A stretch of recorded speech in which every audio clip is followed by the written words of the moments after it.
Wasn't expecting much this week, but the minute Gladiator Beast showed, I was like, fuck yeah, you got my time, Yu-Gi-Oh! You did it again. You grabbed me and you're not letting go. I know that's kind of, for some people, a weird note to start on, especially with Tsukikage's death. We'll get to him. Don't worry, we'll get to him. But I would like to start off on a bit of a tangent.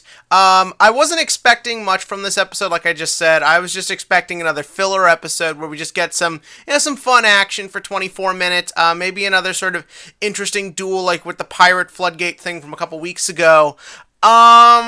But actually what we got was, okay, it is basically filler, but for those of us who have been involved in this game for a long time, we got some fan service that didn't involve Yuzu taking her top off. So, the fan service in this episode was that this guy who is in this jungle field just attacking everyone uses Gladiator Beasts. Now, for those of you who don't know, maybe you don't really follow competitive Yu-Gi-Oh! That much. Maybe you weren't following at the time, or maybe you're just too young to remember. Gladiator Beasts. There was a time when this deck ruled the fucking world.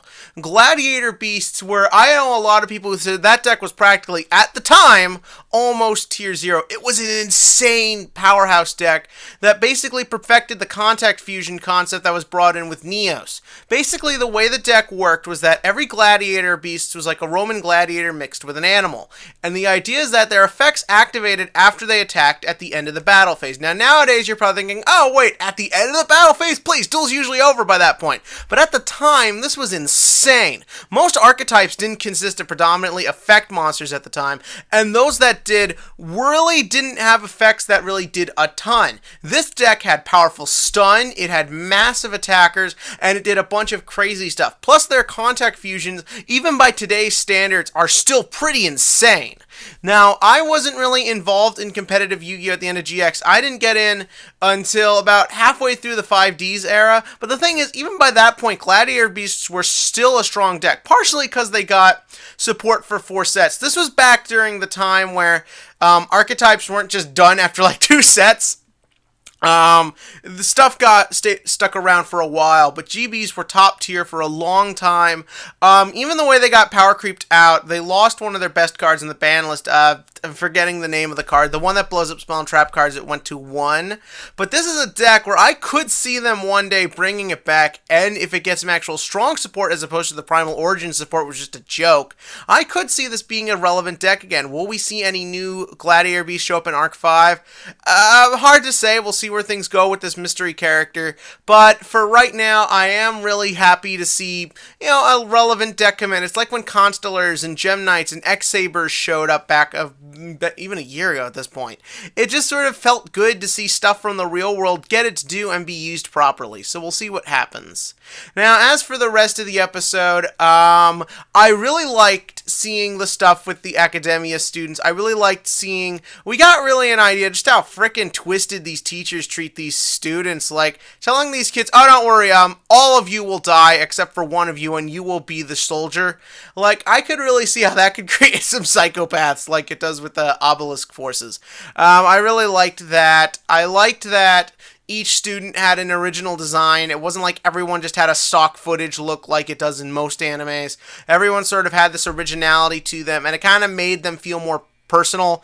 Obviously, look, we don't really care about these people. They're just going to be in and out cannon fodder. But when you give them all an individual look, and you give one of them the scene where he is scared and another one thinks he's overconfident, and you show that contrast in there, it just makes them feel more like people. Also, I just want to fucking punch that professor guy in the face. Not just our main professor, not just the brain guy, but this dude. It's like just sending these people to die in this jungle. Just go to hell, you monster.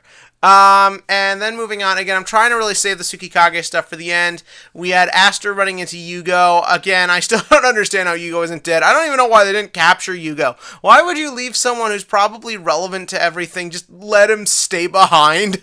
Like, they should have captured him, but whatever. I'm sure there's more going on there. I'm really excited to see Kurosaki face, Ruri next episode. But now on to the big meat, the death or plot leaving of Tsukikage.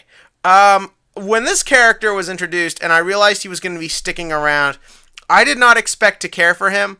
I did not expect to find it interesting. I thought he was going to be dead by the time we hit the synchro dimension.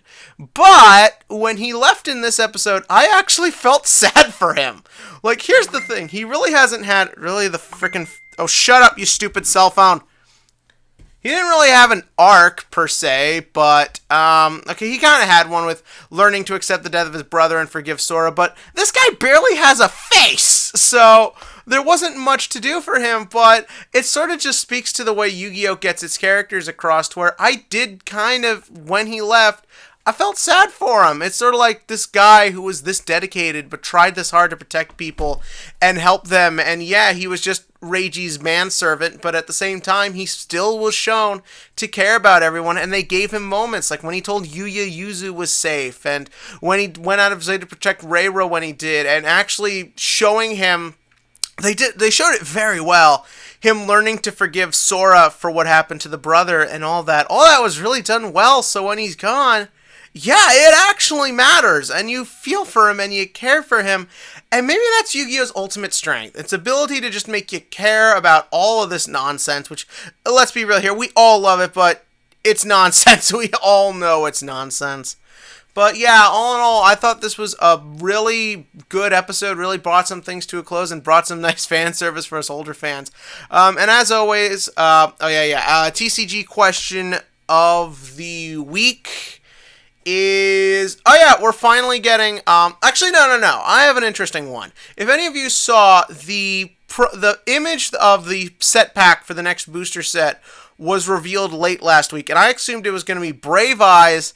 It's actually not. It is something I don't know what it is. What do you think it is, based on this picture in front of you? And as always, click to like and click to subscribe so we can see what happens between Shun and Rui next week.